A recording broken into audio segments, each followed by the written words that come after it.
Paulo Purganti and his wife. An honest but a simple pair. A doctor of great skill and fame, Paulo Purganti was his name, had a good, comely, virtuous wife. No woman led a better life. She to intrigues was even hard-hearted. She chuckled when a board was carted, and thought the nation ne'er would thrive till all the whores were burnt alive. On married men that dare be bad, she thought no mercy should be had. They should be hanged, or starved, or flea'd, or served like Romish priests in Swede. In short, all lewdness she defied, and stiff was her parochial pride.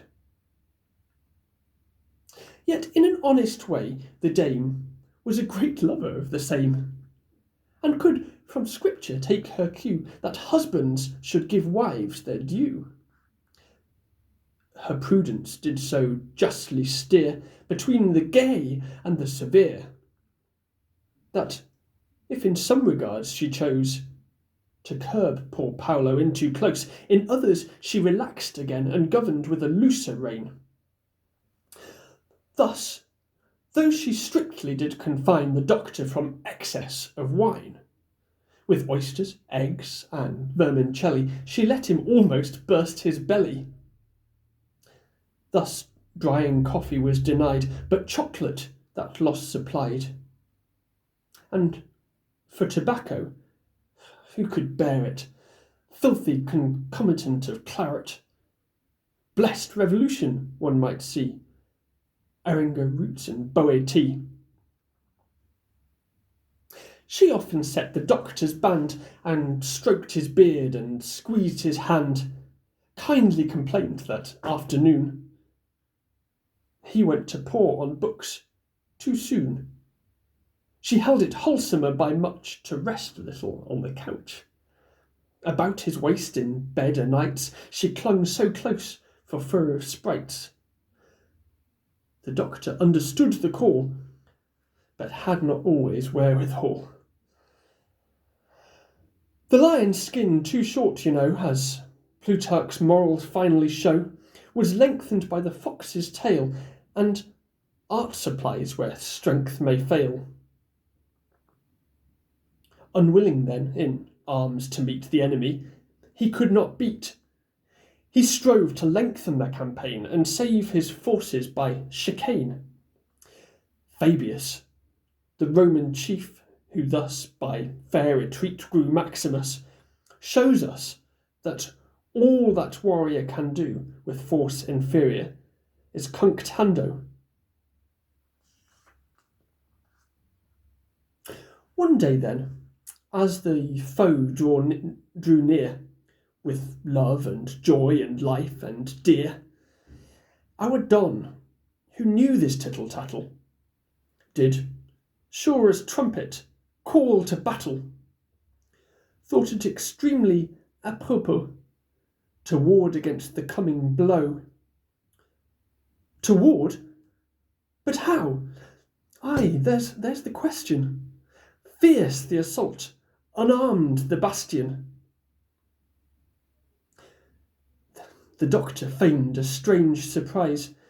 He felt her pulse, he viewed her eyes. That beat too fast, these rolled too quick.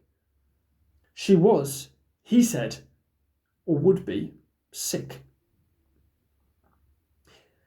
He judged it absolutely good that she should purge and cleanse her blood. Spar waters for that end were got, if they passed easily or not. What matters it? The lady's fever continued violent as ever. For a distemper of this kind, Blackmore and hands on my mind, if once it youthful blood infects, and chiefly of the female sex, is scarce removed by pill or potion, whate'er might be our doctor's notion. One luckless night then, as in bed, the doctor and the dame were laid, Again this cruel fever came, high pulse, short breath, and blood in flame. What measures shall poor Paulo keep with Madam in this piteous taking? She, like Macbeth, has murdered sleep, and won't allow him rest, though waking. Sad state of matters, when we dare nor ask for peace, nor offer war. Nor Levy nor Comines have shown what in this juncture may be done. Grotius might own that Paulo's case is harder than any which he places amongst his belly and paces. He strove, alas, but strove in vain, by dint of logic to maintain that all the sex was born to grieve, from down to her ladyship, from Eve. He ranged his tropes, and preached up patience, backed up his opinion with quotations, divines and moralists, and run ye on, quite through from Seneca to Bunyan. As much in vain he bid her try to fold her arms, to close her eye, telling her rest would do her good, if anything in nature could. So held the Greeks, quite down from Galen, masters and princes of the calling. So all our modern friends maintain, though no great Greeks in Warwick Lane. Reduce my muse the wandering song, a tale should never be too long.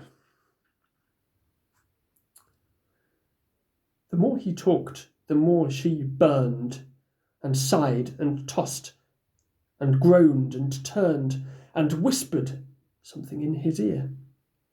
You wish on, the doctor cries. Lord, when will womankind be wise? What, in your waters?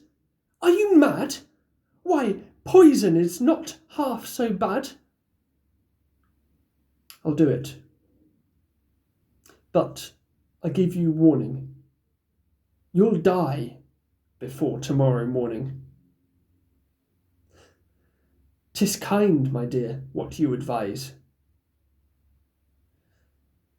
The lady with a sigh replies, but life, you know, is best at pain, and death is what we should disdain.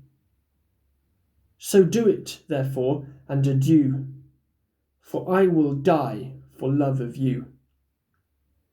Let wanton wives by death be scared, but to my comfort I'm prepared.